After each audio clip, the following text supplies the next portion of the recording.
Hi, everyone. Welcome to the second semester of our Just Admit It podcast.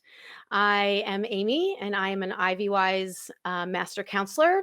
I previously worked at Bucknell University as an associate director of admissions, and one of my responsibilities was working with the transfer recruitment process, which is what we're going to be talking about today. I am joined by my colleague Juaquin, who's going to introduce himself. Hi, everyone. Thanks, Amy. My name is Joaquin Moya. I am also a master admission counselor for IvyWise. I am a former college admission counselor at Occidental College and was a director of college counseling at an independent private school and started a nonprofit that is focused on college access. Happy to be here today. Thanks, Joaquin. I'm going to start first just addressing some general insight to the transfer process. And the first is that right now is a great time to be starting. The deadlines are coming up. Most are March 1st or Yep. March 15th. And as Joaquin will tell you, they tend to let you know by late spring or summer if you've been admitted. And there have been some changes, obviously, as we can anticipate, given the pandemic with statistics with transfers. Typically, about 35% of students do transfer. Yep. But this past fall, we actually saw a decrease in transfer students moving from a 4-year institution to a 4-year institution. Students coming from 2-year institutions to 4-year institutions remained about the same. But we anticipate this next year, probably the numbers will go back to normal or maybe even increase, given a lot of students are questioning their past experiences. One step I like to have students consider is that acceptances to each school can be very different especially from that university's undergraduate program. And some schools, the acceptance rate for transfer will be higher than their undergraduate admissions, and for some, it will be lower. So, for example, Brown's transfer admissions rate is about 5%, but their undergraduate rate was about 6.6%. And then you have the flip side of that, where Vanderbilt, for example, their transfer rate was about 22%, and their undergraduate acceptance rate was 7%. So I encourage students very much to, if they can't find this information online, to seek out the admissions counselor, the transfer admissions counselor, to answer those questions of how many spaces do you have? What is your acceptance rate? So that you have a better understanding to make that final college list that Joaquin's going to talk to you about. That's right. Thanks, Amy.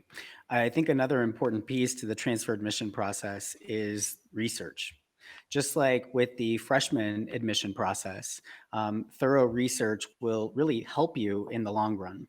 And because the transfer admission process is so laborious, it's really important that you understand why you want to transfer. And I recommend my students make a pro-con list prior to even researching schools.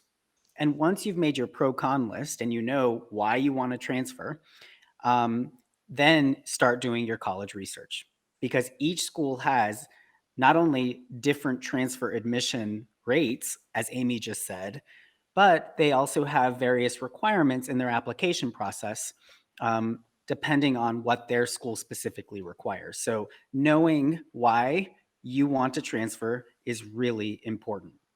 Oftentimes, I ask my students who are considering transferring to think about things like, have you taken full advantage of your current institution? Have you taken courses in areas perhaps that you may have missed? Or have you exhausted clubs and organizations? Have you taken full advantage of all the resources at your current institution so you're clear why this is the right path for you? I think the other piece that I love to tell my students is, in the transfer admission process, you need to be very intentional. And this includes the college list creation piece. I typically recommend my students apply to about two likely schools, 2 to 3 likely schools, 2 to 3 target schools, and 2 to 3 reach schools. And again, look at the admission rates for transfers at Mhm. that school specifically in creating that list.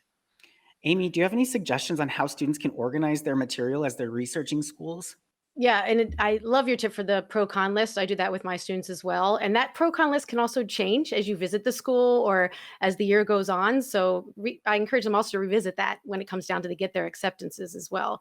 But another tip I encourage them to do is to create some type of spreadsheet where they can list what is expected from each school or any other individual information they need to be able to gather all the information to be seen as a completed application. So, do Mhm. they require a mid-year report? Do they require a dean's recommendation, or do they require a professor's recommendation?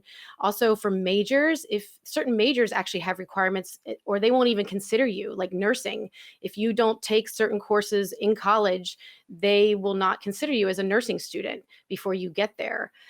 Does the school accept AP credits? And is it a 3, 4, or 5 for that AP score you might have gotten in high school? So those are some other areas that I like to put on this spreadsheet. But I know you're thinking of some, right, Joaquin? Because I know I Yeah. missed. Thanks. Absolutely. I love that you gave the tip about the spreadsheet. I also recommend that, Amy, that students create a spreadsheet with the list of colleges, deadlines, and then specific requirements. I think the other piece is the college a good fit for you? And Mm. as you start to think about transferring, or if you're thinking about transferring, really starting to set parameters as to what you are hoping to find in a school that you would transfer to. Thinking about things like the location, the size, the majors offered, major minors offered, perhaps, but being really specific and intentional about the academic, social fit and why that is different and how it's different from the current school you're at so that you can make a strong case for transferring. I think the other aspect to add on that tip list is the essay. Mhm, Or and now essays. More and mhm, more schools are asking for more than one. So, mhm. Joaquin, can you address a little bit about that aspect? Absolutely. It's interesting. Over time, colleges have changed how and what they require.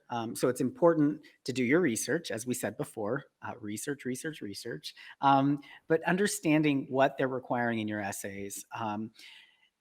Some schools will use the common application for transfer admission, but like Columbia this year is only accepting the coalition application. And some schools on the common application for transfer admission require a personal statement, and others do not. And in terms of the questions for the essays in the transfer admission pool, they tend to be very specific and sometimes quirky. So it's really important you go in and you understand what questions they're asking of you. Like, think not just why you want to transfer, but what's been a meaningful activity to you and why. Um, Yeah, sneaker. another one I had Mhm, my student had about the seminar, just asking about that's right. if you could create a seminar, what would the seminar entail? And the first step I encouraged her to do was to go and look and what does a seminar look like at that school? So you're kind of modeling your ideas and they know you've done your homework with your answer. So there is some research to be done. Again, research is the code word next to Mhm, transfer for this mhm. podcast, but it really does matter. And they do take notice when you can pinpoint and make that connection with that university in your essays and when you're responding to them. That's absolutely right, Amy. It's really important that one, each essay highlights something new about you that can't be found in the rest of your application. Two, that you be intentional with what you're writing about. And anytime you can name specific professors or courses that Mm. really sort of intrigue you and draw you to that institution, it's important to also include those reasons in your essays as much as possible that are institutional specific and reflect your reasons for wanting to transfer. Correct. And don't be afraid to bring in past work experiences that have brought you to becoming a computer science engineer. So you don't just have to talk about your academic background, but maybe you had an internship or, again, a work experience that you could add to that why you want to study your particular major. Mhm.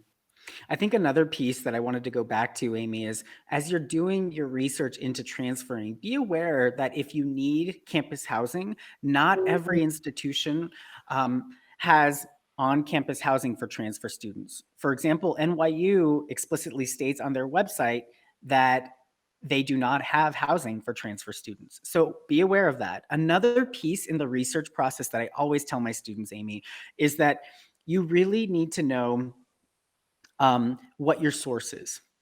The website is a good place to start, but Hmm. recognize that the website is really more for factual information. The college's website, that is really Right. for factual information, deadlines, requirements for transferring, admit rates, that sort of thing. And that other outside sources can be really useful. One of them is visiting the campus itself. I know during the time of COVID, it's really difficult to do that, but many colleges offer virtual tours. Hmm. Another thing to think of is unigo.com is a website where you can find anecdotal information that students report. You can use the FISC Guide to Colleges. So make sure your sources are varied and be intentional with which sources you're using to do your research for your transfer admission. That's great advice. Another aspect to consider with that tip sheet is financial aid. Just like you might not have housing, your financial aid scholarship that you got at your current institution might not carry over, depending on what form it is. So keep that in mind, that you will need to share that paperwork with that institution, and it might not be exactly the same at the new institution, in your favor or maybe not in your favor. And you can always try to negotiate that, but you can't guarantee it's going to be exactly the same. Mhm. Another piece that could be required that Amy mentioned before is recommendation letters. And in terms of requesting recommendation letters, like Amy said, some colleges will require you to have one or two from professors. I typically recommend that you ask professors who have taught you most recently. They have a current perspective of what your work is like and how you perform as a student. And I also think it's important that you build a relationship, you cultivate a relationship with your professors. And How it do you do doesn't. that, Joaquin? That's the trouble with, you've only been there one semester. How, and you've been learning virtually. How do you go about that? Great question. I think first and foremost, it's not about the length of time. It doesn't, when we say cultivate a relationship, it can be an email that you send. It can be attending office hours virtually, perhaps because of COVID. It can also be picking up the phone if that's accessible, if that's a way you access your professors. But letting them, one, know that you're interested in the content of their course, and two, letting them get to know you on a personal level.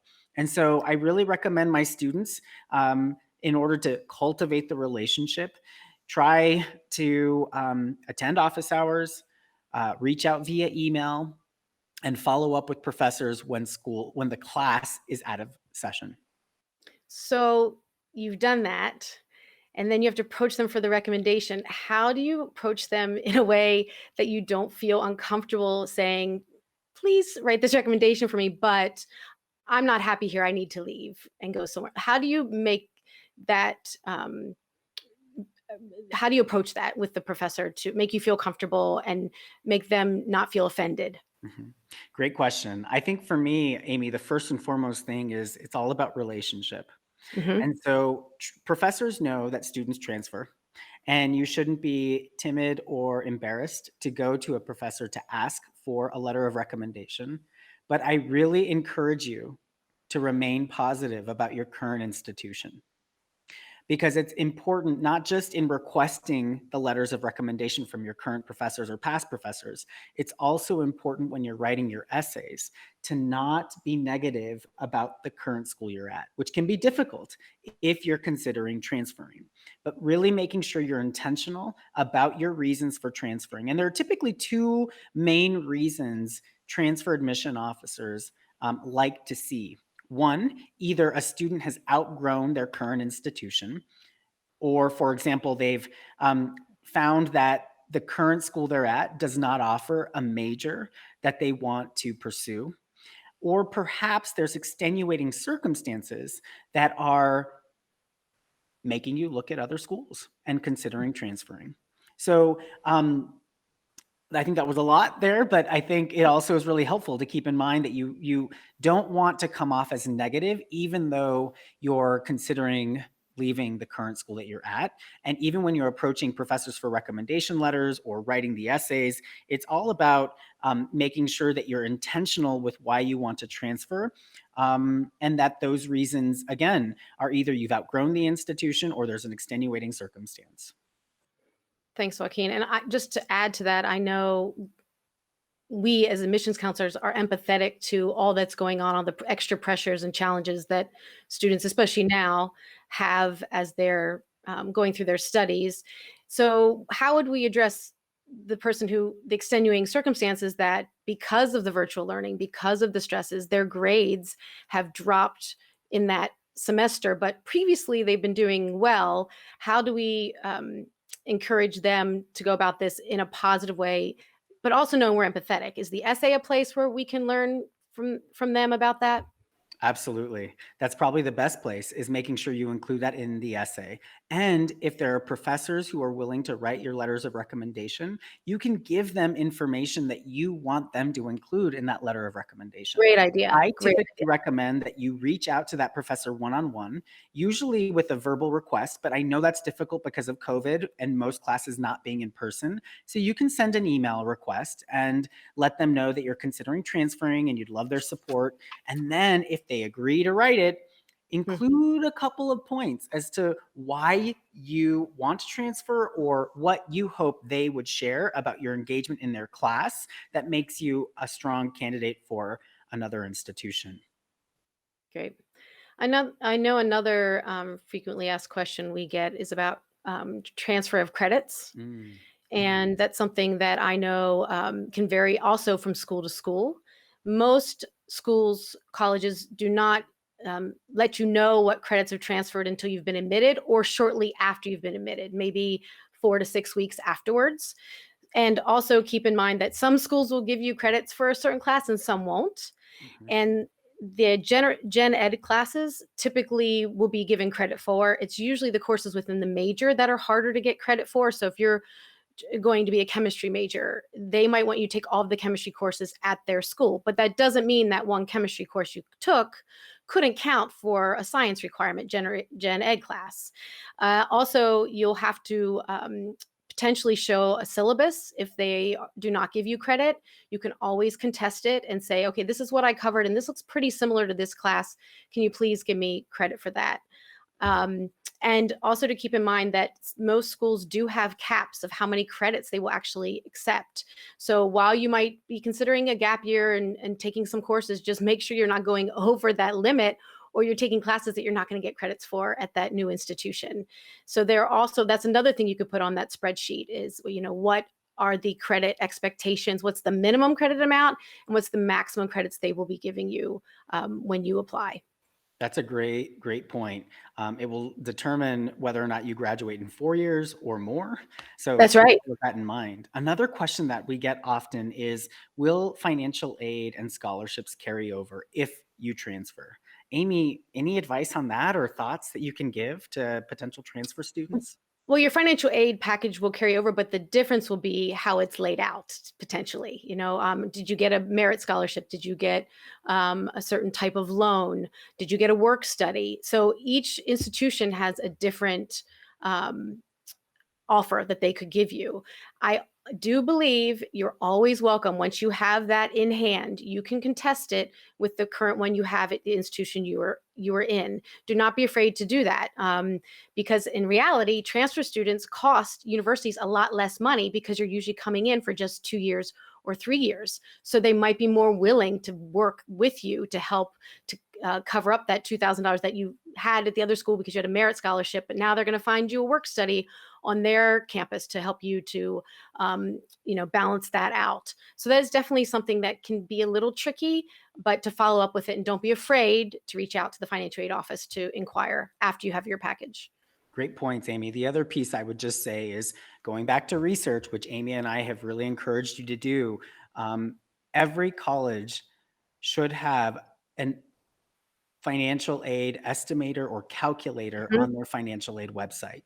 Great And if tip. you start That's to right. research your schools, I really encourage you to go into their financial aid website and fill out their estimator, their financial aid calculator. And that way you get a sense of whether or not it's financially feasible for you. In terms of if there's a student right now who, given again, we're very empathetic and understanding all of the extra pressures right now, that decides, I just need a gap year. I want to wait till it's somewhat back to normal. Would you advise them to apply now or wait until the next round of applications and apply? I typically recommend my students apply now. And once they've secured admission, then request the gap year. Amy, what are your thoughts on that? I agree. That's what I usually encourage my students, and it's a deposit that holds your spot Mhm. until you or what semester you're ready to enroll. So yes, and I also encourage my students while they're on that gap year, if they can, to take an online course for credit or a course at a local community college that would transfer over as a gen ed class, just to kind of keep in that mindset, especially if you've had a poor semester before due to personal issues. Then to get that, A or B really helps also with your morale moving forward back to school when you finish your gap year. Another question we get pretty often, Amy, in the transfer admission process is, how do you stay positive when you know the current school you're at is not the right fit for you? It's Uh, not an easy answer, Right, especially now. right. I think this is where there's a lot of self-awareness, self-reflection for students learning what works for them. And you're going to have to try different aspects to find out what does help you to find some positive energy, some positivity for the future. But I think that's each an individual quest, so to speak. And what a great learning experience for them to take with throughout life, going through this and trying to stay positive. And it's not easy, and it is important to also have those moments of being uncomfortable so that you can get through it and figure out what works for you. Any other advice from you? Yeah, I mean, typically I tell my students to be intentional and make Exactly. sure that they're really clear with their reasons for wanting to transfer without damning the current school that they're at. And at IvyWise, we have our students write multiple drafts of their essays, and even subtle language that might be somewhat negative. We give them advice on how to tweak it so that it's not negative and more productive into helping clarify and justify their reasons for wanting to transfer. I really hope and wish for the best for all of you who are listening in your next step. Mhm. And if you are, as Joaquin said, intentional and do the research, you will be okay. That's right. And we thank you for tuning in to Just Admit It with IvyWise. The next episode will cover how college admission officers evaluate transcripts and the importance of choosing the right courses in high school. So stay tuned. In the meantime, check out IvyWise knowledge base and college admission blog and follow us on Facebook, Twitter, Instagram, and TikTok for all the latest higher ed news and advice. And subscribe to our mailing list to receive our monthly newsletter. Thanks again and good luck. Thank you, Joaquin. Thank you, Amy.